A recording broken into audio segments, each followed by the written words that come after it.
Hello and welcome to Real Watchers Movie Club. My name is Garrett. And I'm Kevin. And we are your hosts. Movie Club is the show where we discuss a movie every week, just like a book club. On today's show, we are covering the Japanese psychological horror film, Cure. Our thoughts and more coming up on Movie Club.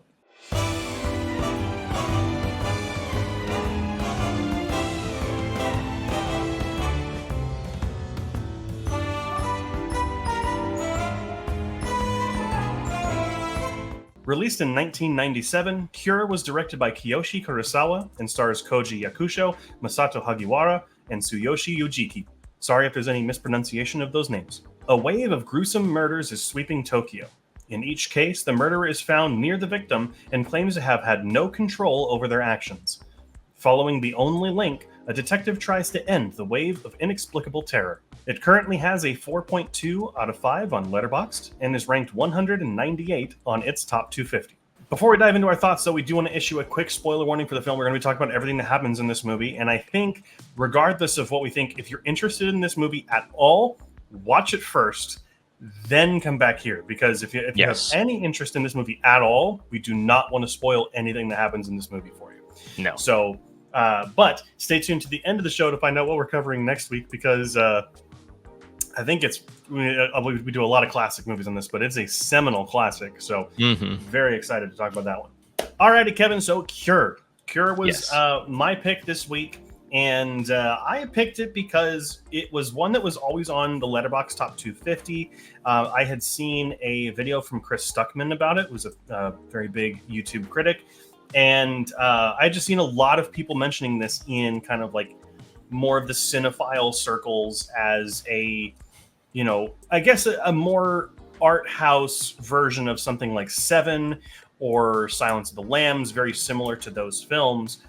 And so I wanted to check it out. I also purchased the Criterion Blu-ray when it was on the Barnes & Noble sale. But I really hadn't heard of this movie outside of like maybe a year ago. And so I was really excited to get to this one. Had you heard of this movie at all before it came up on the list? Yes, I actually have heard of this movie. Really? I think I don't know where or when, but I was looking up like horror movies to watch. I guess maybe last year or the year before for Halloween, and this one came up as Japanese horror. So I knew of the movie. I didn't know what it was about, but I have heard of it before. And going to like the Criterion collection sale and everything, seeing it there as well. So I knew about it, didn't know what it was about, and the what's called the art on the Criterion box, movie box, looks very intriguing. So that's that's the only reason how I knew that. Gotcha. Yeah, it's I think as far as I'm aware, I could be wrong on this. The comment section will have to probably correct me. Actually, but no, I think that this was a part of like the new wave of Japanese horror. Specifically, from what I was seeing in some videos and comment sections for this, there was the Tokyo subway chemical gas attacks in 1995, which renewed a lot of people's interest in horror films. Which is also where we got films like Ringu, the original Japanese version of The Ring. And obviously that movie spawned so many different copies and lookalikes, but this was one of the big first ones that was different, but still considered like a Japanese horror towards the beginning of that new wave, I guess you could say. Gotcha. There could be other movements in Japanese horror film history. I just don't know, what those are. I'm not up to date on my Japanese film history. But yeah, I just want to go ahead and jump into this movie because this has been one that I have been so excited to cover for a very long time. And now that it's finally here, I'm just so excited to talk about this because I think that this movie, I'm going to go ahead and just say it. We have very different opinions. Yeah.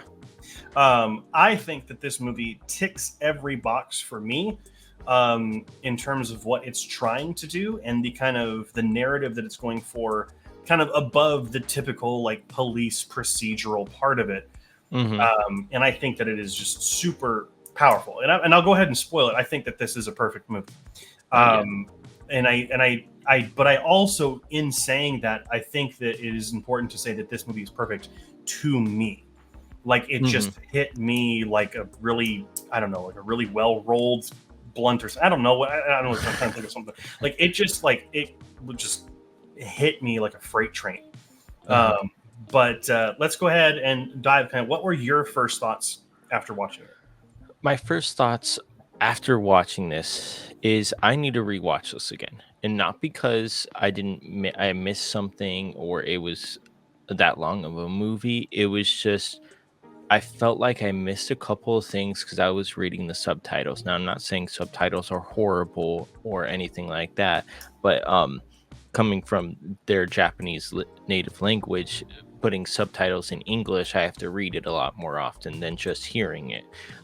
So that means that I'm looking down at the screen and not looking directly at the screen, if that makes sense. So maybe I did miss a couple of key features that was in the movie, but I was so distracted by what they were trying to say at the bottom that it distracted me from that. And again, I'm not saying this is a horrible movie at all, but that could be one of the factors why my score is what it is. Sure.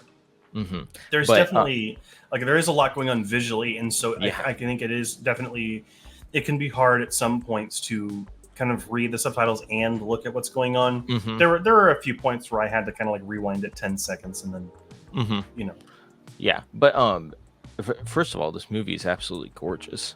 The shots of the city, the shots of people just standing in corners half the time, not half the time, but people just standing in a dim lit corner, and you're like, oh yeah, that's a person. All right. The stuff like that, and like even the flashbacks. When the lead detective gets his flashbacks, and then you eventually get to see it in the movie, that is like, it's really good how it kind of foreshadows that. But I did want to talk about the police station. Sure. And I think I know which you know what I'm talking about, correct? The police box. Is that what they're called? The one with the two guys? Yes. Yeah. That shot is I watched a video on this as well. So that shot is a one take shot, and it's incredible how it just stays there throughout the entire time, even though I kind of knew what was going to happen, but it still shocked me about how they went about it. Mm-hmm. Yeah, it's think about how the way it's constructed. And for those of you who don't pick up on what Kevin's saying, this is the part obviously with the police box with the two police officers. I'm going to butcher the name of the killer in this movie, Mamiya. Has already been to that police box and has spoken with the older officer. And in one take, in the middle of broad daylight, just pulls out his gun and shoots the other officer. That entire shot, it also like composed perfectly. Like everything is in shot, and like you're not, you subconsciously know what's going to happen, but you're dreading it. Yeah. And I will say that one shot is scarier to me than probably any horror movie. Well, because you were looking around saying like, hey, why is this lingering here for so long? Even though you know maybe one of these people is going to die. You're like, but why? How are they going to die? How is this going to happen this way? Are they going to come from, because it's surrounded by a forest pretty much, right? Yeah, like a park. So, park or something. And then a guy rolls up in, I think there's a car that rolls by and you're like, oh, is he going to die from the car? No, that passes. It gives you so many like what if situations. Possibilities. Yeah. In your head, and that's what's awesome about that shot. And a lot of shots in this movie too, they're just lingering shots. They have nothing to, well, they do have something to do with the movie, but you're like, why did that take so long? And it kind of gives you that like, I don't want to say anxiety, but like that heart flutter, where it's like, did I miss something?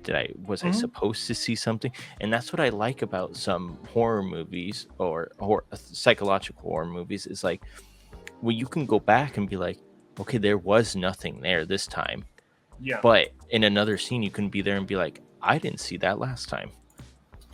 Yeah, it is. I will say that there is more, like there's more character and there's more depth to the plot and everything in that one shot than there are in some entire horror movies. And that is what is so fascinating to me about the film. And it's not just there. Like, and also, like, to kind of expand on your point, right? Like, when you're saying we don't know how he's going to kill that other officer. Yeah. Every other killing to that point had been like bludgeoning or like a pipe or something like that. And then in the middle of broad daylight, just pulls out the gun, shoots him in the back of the head, and then drags him. And then he didn't drag him. He turned him over because he was going to carve the cross onto the throat or whatever. But like that in 1997, I can see that being scary. Oh yeah. In 2024, that just feels like it could happen to any single one of us at any point. Because it doesn't take motivation, and that's what this entire movie is about. Like, because they're trying to figure out what's the motivation. Why did these people kill them? They didn't. This killer, this psychopath, Miami, or I keep forgetting how to say his name. I want to say Miami. Mamiya. He's not forcing people to kill them. He's taking advantage of their already innate intentions and their desires. But it's just manifesting them and bringing them to the front of their mind. Exactly. Which begs the question, are all humans violent? Are all humans just innately in the deep recesses of our mind, do we want to do harm to other people? Like, it's fascinating to think about, but the movie puts that into a slasher horror thriller context, and it's brilliant the way that it works out. I did want to point out too, maybe I was putting my brain or mind into thinking that the detective was the killer the entire time, and maybe that's why I didn't maybe understand what was going on, because after watching the video, after I watched the movie, when they're saying that Miami? No, I'm just saying Miami. Mr. M. Mamiya. Or just say the killer. The killer. I didn't view him as a threat. And that's the thing, maybe, that I need to go back and rewatch and view him as a threat, because he's technically not the main character in this movie, because our detective's the main character. Yeah. But he plays such a big part of it that he could be the main character in this movie, just in the background. Yeah, and he's definitely, I would say that the detective, Takabe, is it Takabe? Yeah, Takabe. He becomes the killer's obsession, because one of the other things that I kind of picked up on this movie is that in Japan, at least as far as I know, I could be very wrong, and if I am, I'm sorry, but like there is kind of a cultural or like an expectation that you diminish your emotions and you don't show them in front of coworkers or family or whatever. And in doing that, you are suppressing your thoughts, your feelings, your desires, your intentions, and the killer is then taking advantage of that. Right. Okay. Because that guy, that school teacher who kills his wife, was saying that he had some issues with his wife or whatever, and wasn't really talking about it, and then started to when he was then mesmerized by the killer. But if you watch the movie, Takabe is the only person who shows their emotions. He gets angry at the killer. He throws the plates around and stuff, and he's able to then kind of elude what the killer's trying to do. Okay. And then becomes that obsession. He's the one person that the killer can't get through to, and so the killer starts to get like, oh, you're special. That's why he keeps saying, like, you're a special person. Like, you're, and like, I guess the word would be, I keep coming to the word obsession, right? But it's so interesting because, again, he's verbally and physically showing his emotions. He's letting them through, which no one else does in the movie. Yeah, and I can see that. I can see why it would be frustrating to the killer as well, because everybody else is so vulnerable, but the guy that's chasing him down pretty much shows his vulnerability, and he can't basically snap him out of it, if that makes sense. Yeah, essentially, from what I understand, and I may need to rewatch the movie, he's already where the killer wants people to be, and maybe in like letting like it known what you want and doing what you want to do, instead of just holding it back and maybe fitting a societal expectation. Hmm. And I think for some people it may be a little frustrating. We never really get a motivation for the killer. But doesn't that make it more like cynical? It's more horrifying. Yeah. He's doing it because that's his intention. Yeah. That's what he Hmm. wants. There, Hmm. there is no other motivation, and he's trying to, I guess, free other people. I guess you could say. At least Hmm. that's how I read into the movie on first viewing. Yeah. Um, because we're all human. We all want things. We all have desires. No matter how we try and hide it, we can be violent, Yeah. and we are animals. And so, denying that, I think, is part of what the problem he's trying to fix. Yeah. And I can definitely see that. Well, you can see that in the first kill when he doesn't the not the killer, but the school teacher kills his wife, and Hmm. then they figure out, oh, he was having problems with in the marriage and everything like that, and that's why he lashed out. That's their evidence, quote unquote, to say that that's why he killed him. But he killed her, but Yeah, that's not the whole story. But it kind of picks up that way, like, oh, they're just doing it just to do it, and then the story builds up to be like, oh, that's not why. it's more than it. Yeah, Uh-huh. and I think that like it's also kind of reflected in Takabe's journey as well. Hmm. He's obviously become more and more obsessed by this case, Hmm. and you know, um, I don't know if you noticed this, but every time he returns home to his apartment or his house or whatever, Hmm. it's more twisted. Yeah, yeah. Like it spirals. In the video I watched, they explain a lot of that, him coming home to the dryer always on, and then he turns it off, and the wife turns it back on because she thinks that she forgot to do their laundry, and that's Hmm. why it always happens. And the thumping of the laundry, it gets louder as the movie progresses. Yeah, So. and one of the most crushing sequences of this movie that kind of reminded me is earlier in the movie he talks to his wife and is like, oh, we should take a trip, and Hmm. the crushing sequence of him dropping her off at the mental health clinic Hmm. to stay there with the bags packed and everything. Oh man, that hit so Well, hard. even going, I don't know. I couldn't tell if they were on a train or not, but it looks like they were in clouds pretty much in the back Oh of yeah, the wherever they were sitting. I think it was a And bus. Yeah. yeah, and then where are we going? We're going to Okinawa, aren't we? And so he's like, no, we're not going there. And you kind of know where he's going to take her, unfortunately. But it's like the fact that she doesn't know what is going on is heartbreaking.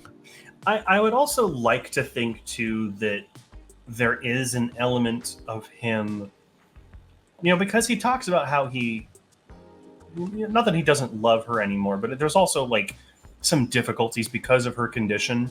And, you know, like I like to think that there is still that an ounce of love and protection there, Oh because yeah. he's dealing with someone who can basically alter how you think Mm-hmm. and doesn't want something to happen to her.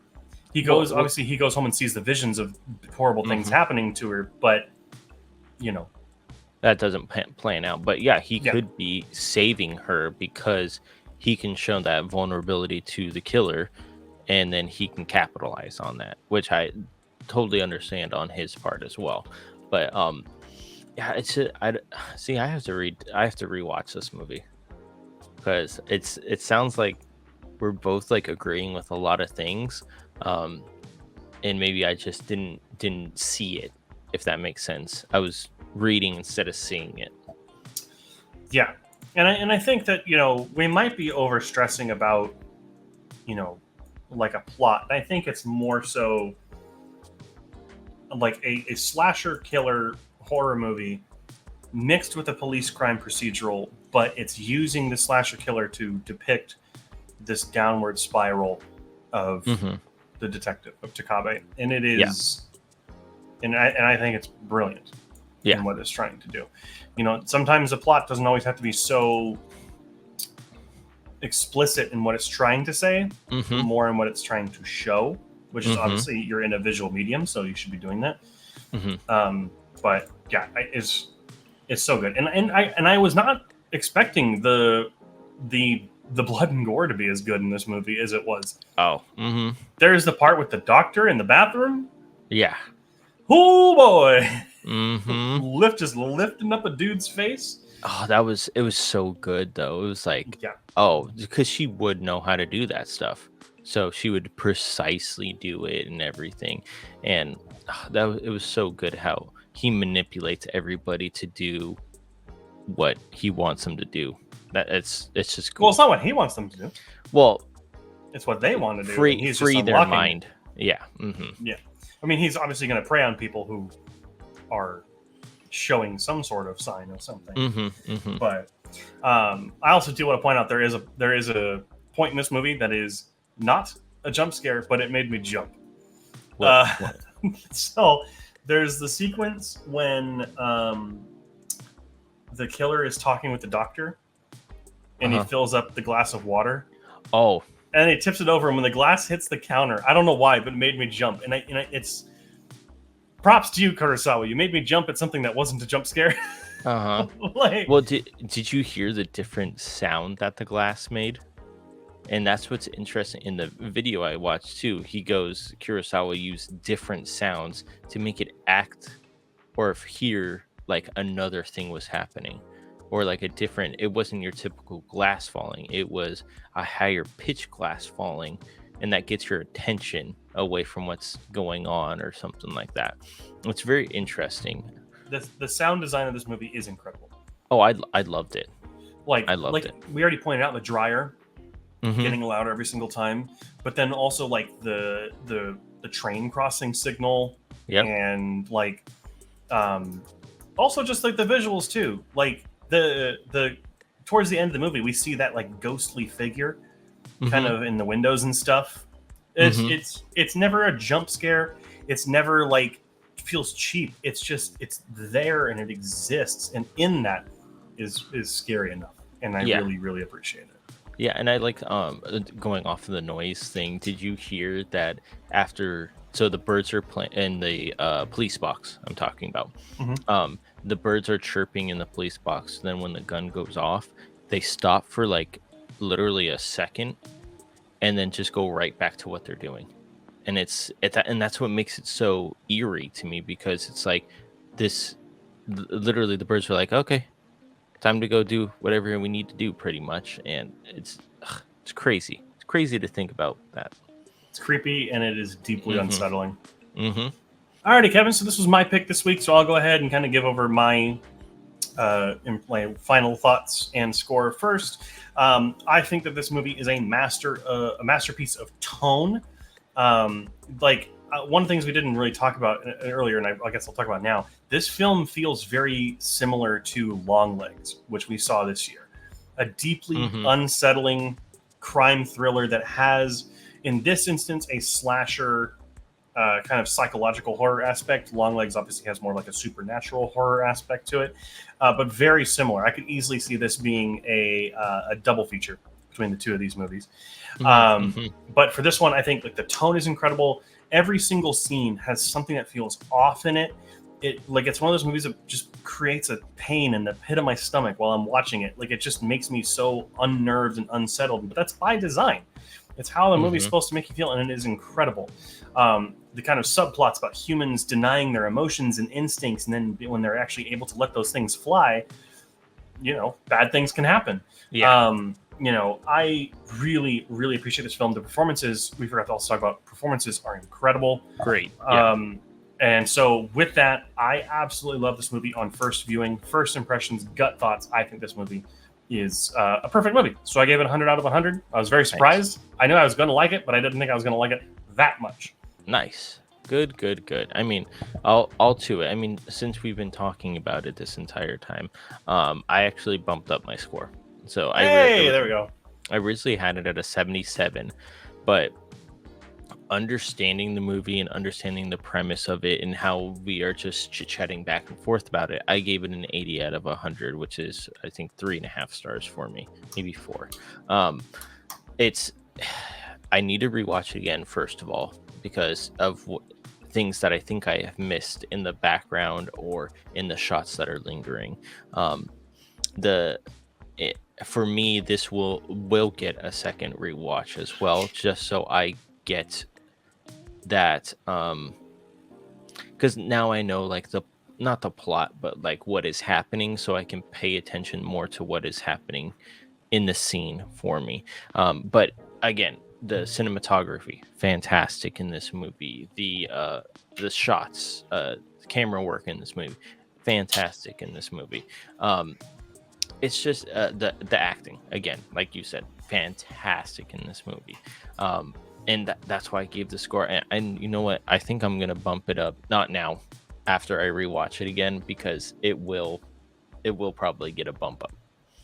Yeah, I'm glad to hear it. I mean, obviously, I don't ever want to say that you're wrong or that you're off or anything, but I'm glad that like talking about it. You know, whenever you talk about a movie, I think it can definitely impact how you feel about it, and you know, whether for good or for bad. It's kind of a cool thing to see. So. But there you go. We have an 80 out of 100 from Kevin and 100 out of 100 for me for Cure, which means that that is another episode in the can. So the question now falls to you. What do you think of Cure if you decided to check it out this week? Which you definitely should. I think both of us say you should definitely check it out at least for a first time. But go ahead and leave those comments and thoughts down in the comment section down below. We'd love to hear what you have to say. Just remember to be respectful of one another, because one of you out there could be named Miami and you know, out to take over people's minds. But next week we'll be covering a true cinema classic, the romance film Casablanca. Very excited to talk about this one. Spoiler, it's one of my favorite movies of all time, which has been quite the journey for the last couple episodes. I feel like I haven't given anything less than a 95. But make sure to watch it before next week so that you're not spoiled. And of course, thank you so much for watching. We have this video series, which goes live every Friday at 4 a.m. So you can have it just in time for your morning commute, journey, jog, whatever you want to say. We also have occasional videos that will go live on Mondays. We have a brand new video coming up. This will be it will already be out. We have a Spider-Man tier list that'll be out that you can check out. We really had a lot of fun talking about that. And then, of course, our weekly live stream every Wednesday at 7 p.m. Pacific Standard Time, where we talk movie news, reviews, and so much more. And that's about it. So thank you again so much for watching. And until next time, make sure to keep those eyes on the screen.